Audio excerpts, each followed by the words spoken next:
लेकिन फिर भी इस बात को लेकर के हमारे लिए मैं कंपैरिजन करने की आवश्यकता महसूस नहीं करता हूं, लेकिन फिर भी मैं कह सकता हूं इस बात को कि जो बड़े राज्य हैं पूरे देश भर में, अगर उनके इस पर आप देखें कंपैरेटिवली हिमाचल अभी भी बेहतर मैनेज्ड है, जहां बेड की कमी नहीं है, जहां ऑक्सीजन की कमी नहीं है, ऑक्सीजन की कमी के कारण किसी को परेशान नहीं होना पड़ रहा है, जहां सप्लाई चेन हमारी बिल्कुल इंटैक्ट है, मेंटेन्ड है, कहीं किसी तरह की कोई दिक्कत नहीं आई, चाहे पीपी किट है, मास्क है, सैनिटाइजर है, चाहे वो वेंटिलेटर्स की उपलब्धता है, उन सारी चीजों को लेकर के। लेकिन अब जिस प्रकार की चुनौती हमारे सामने अब पेश है, हमको अपनी कैपेसिटी और बढ़ानी पड़ रही है, और वो हर संदर्भ में।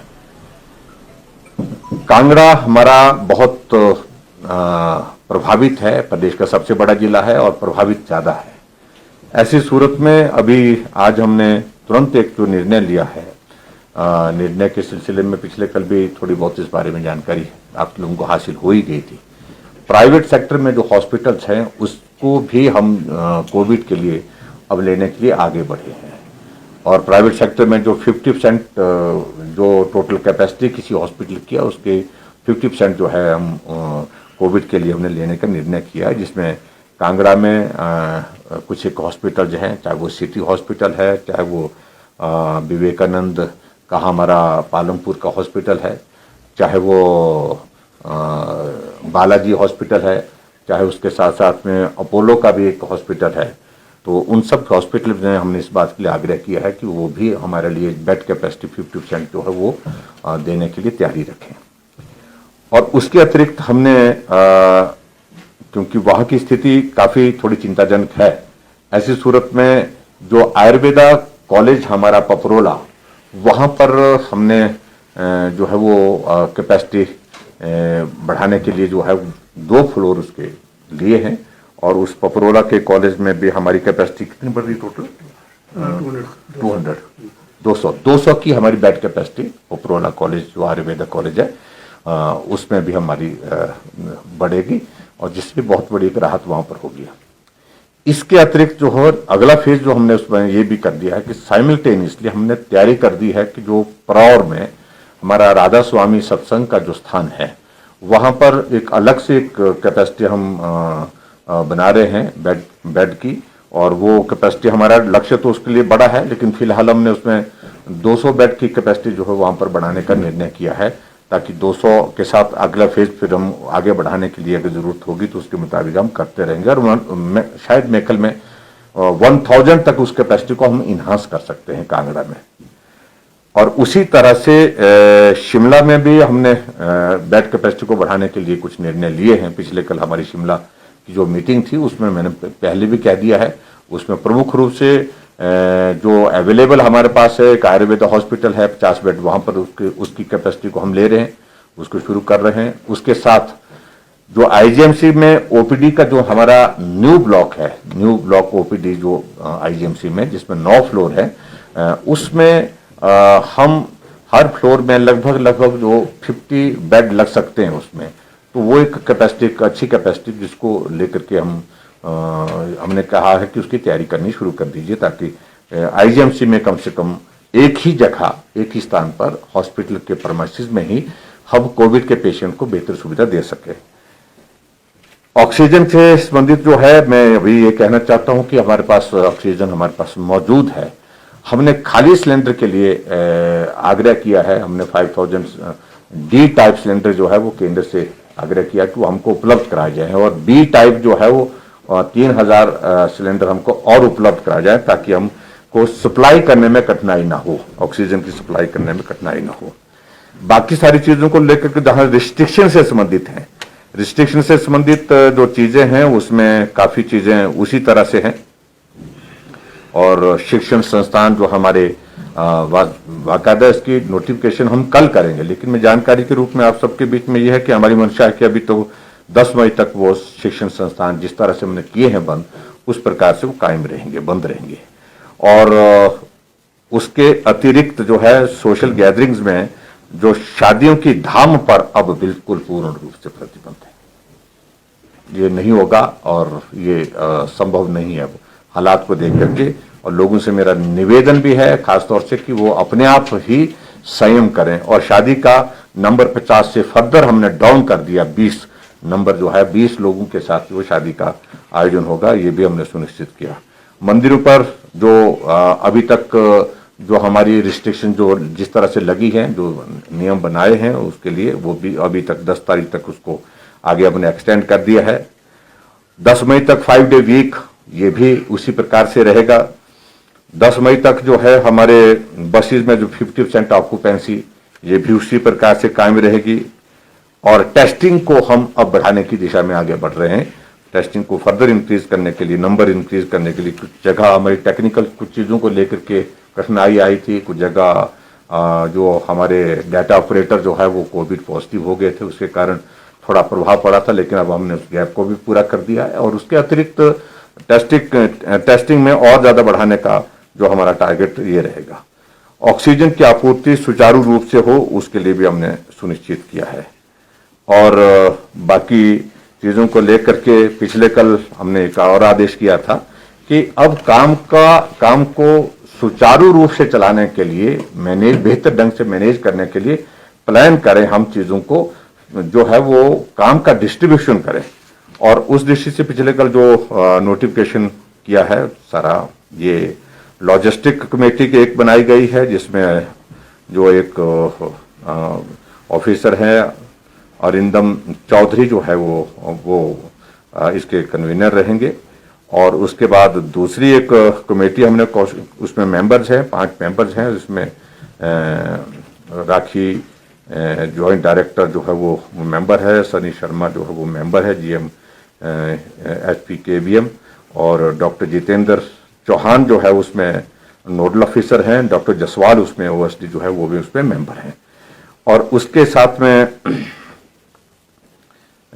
दूसरी लॉजिस्टिक कमेटी के बाद जो है, जो कोविड-19 पेशेंट के लिए जो है एम्बुलेंस की मैनेजमेंट के लिए, उसके लिए जो कन्वीनर उसमें डॉक्टर राजेश ठाकुर जो है वो जो उनको बनाया गया है। उसमें कुछ और डॉक्टर्स भी उसमें साथ में है, डॉक्टर मलाया सरकार है, डॉक्टर संजय महाजन है, डॉक्टर पदम नेगी हैं उसमें मेंबर। इसके अतिरिक्त जो कॉर्पोरेट सोशल रिस्पॉन्सिबिलिटी CSR के लिए जो कोऑर्डिनेशन के लिए इस वक्त हम सब लोगों से आग्रह कर रहे हैं कि जहां मदद जिस रूप में कर सकते हैं, आप लोग कई जगह बेड दे रहे हैं, कई जगह ऑक्सीमीटर देने की बात आ रही है, थर्मामीटर देने की बात आ रही है, जो भी जिस रूप में मदद इस वक्त कर सकते हैं CSR के अंतर्गत, उसके लिए जो है आबिद हुसैन जो है वो IAS ये उसमें रहेंगे, डायरेक्टर UD हैं इस वक्त एट प्रेजेंट, ये कन्वीनर रहेंगे। और उनके साथ में कुछ लोग कुछ और ऑफिसर भी उसमें साथ में रहेंगे। और मीडिया की जो ब्रीफिंग के लिए हमने इसमें डॉक्टर निपुण जिंदल जो है, जो NHM के जो हमारे इस वक्त MD हैं और ये IAS ऑफिसर हैं, ये उसमें देखेंगे। इनके साथ डॉक्टर गोपाल बेरी, डॉक्टर अंजलि चौहान और संजय सैनी, ये मीडिया को कोऑर्डिनेट करने की दृष्टि से इस तरह से काम करेंगे ताकि एक जो भी चीज़ें इसमें कोविड से रिलेटेड हो रही हैं तो उसकी जानकारी आप तक ठीक प्रकार से समय पर पहुंच सके और उसको ठीक कवरेज भी मिल सके, ये इस दृष्टि से किया गया है। कुल मिलाकर के अभी तक आज की बैठक में हमने यही महत्वपूर्ण विषयों पर चर्चा की है। डॉक्टर्स के लिए इंसेंटिव के लिए हमने प्लान किया है उसमें, और जिसमें अलग अलग कैटेगरी के हैं, चाहे हमारे जूनियर रेजिडेंट डॉक्टर हैं, सीनियर रेजिडेंट डॉक्टर हैं, कॉन्ट्रैक्ट पर जो डॉक्टर्स हैं, और इसके अतिरिक्त स्पेशली जो कोविड ड्यूटी पर हैं, उनके लिए भी इंसेंटिव का हमने इसमें जो है वो प्रस्ताव रखा है, जिसकी डिटेल आपको कल हम आपको दे देंगे। सर, जो ऑक्सीजन सप्लाई की बात कर रहे हैं, हमारे पास ऑलरेडी रिक्वायरमेंट से बहुत ज़्यादा मात्रा में उपलब्ध है, करीब 10-12 टन डेली बेसिस पे अवेलेबल है। लेकिन जो होम सप्लाई की बात करते हैं, जो सिलेंडर अपार्ट फ्रॉम कोविड भी हैं, कोई एस्थमेटिक पेशेंट है, उनको रिफिल अवेलेबल नहीं है, उसके लिए क्या व्यवस्था की जा रही है? क्या गवर्नमेंट के जो फिलिंग प्लांट्स हैं, पीएसए प्लांट्स हैं, क्या वहां से रिफिल कर पाएंगे या कोई व्यवस्था इसके लिए गवर्नमेंट ने की है? क्योंकि they still have a shortage of oxygen, liquid oxygen, despite कि हमारे पास सरप्लस है। मुझे लगता है कि ये सिर्फ मैनेज करने वाला पार्ट है, ये सप्लाई से रिलेटेड ज़्यादा बहुत बड़ा इसलिए नहीं है क्योंकि उसका मैनेजमेंट वाला पार्ट, क्योंकि अभी फोकस जो है वो ज़्यादा हुआ है कोविड पर, और कोविड को स्वाभाविक रूप से प्रायोरिटी भी देना आज की तारीख में आवश्यक है। लेकिन हम इस बात को सुनिश्चित करेंगे जो इस प्रकार के पेशेंट हैं जो जिनको ऑक्सीजन की रिक्वायरमेंट रहती है किसी और बीमारी के कारण भी और सारी कोमॉर्बिडिटीज के कारण, तो जिसके कारण उनको ऑक्सीजन जो है अपने अपने निज पर लेनी पड़ती है, निवास पर भी लेनी पड़ती है जहां वो रहते हैं, तो उनको सुनिश्चित किया जाए। ये अपने ध्यान में लाए पॉइंट, इसको हम निश्चित रूप से इसका समाधान करें। सर, 1 मई से जो है 18 साल के ऊपर लोगों को जो है वैक्सीन लगनी है, सर कितनी तैयारी है और क्या हमारे पास डोज है पूरी? सर नहीं, देखिए अभी कोई हाँ। डाटा भी भेजा है राज्य सरकार ने केंद्र से कि कितनी रिक्वायरमेंट हमें रहेगी, बिल्कुल। कब से शुरू होगा? क्या लगी हाँ, पाएगी सिर्फ उससे कि फर्दर एक्सटेंड करना पड़ेगा सर? नहीं, देखिए मैं पहले दिन ही स्पष्ट कर सका हूँ, इसमें कोई कंफ्यूजन मत रखना चाहिए। बड़ी आप लोगों के ऊपर भी ये बहुत बड़ी जिम्मेवारी है। हम चाह रहे हैं कि जब ऐसा संकट है हमारी क्लियर चीजें क्लैरिटी के साथ जानी चाहिए। नंबर 1, डेट ये तय किया है कि 1 तारीख के बाद इस अभियान को शुरू करेंगे, लेकिन subject to the availability of vaccine, एक बात। और इसमें नंबर बहुत ज्यादा होगा। स्वाभाविक रूप से 18 साल से जो 45 साल से कम उम्र यानी 44 ईयर्स का जो ये होगा नौजवान होगा, वो उत्साह के साथ आएगा भी।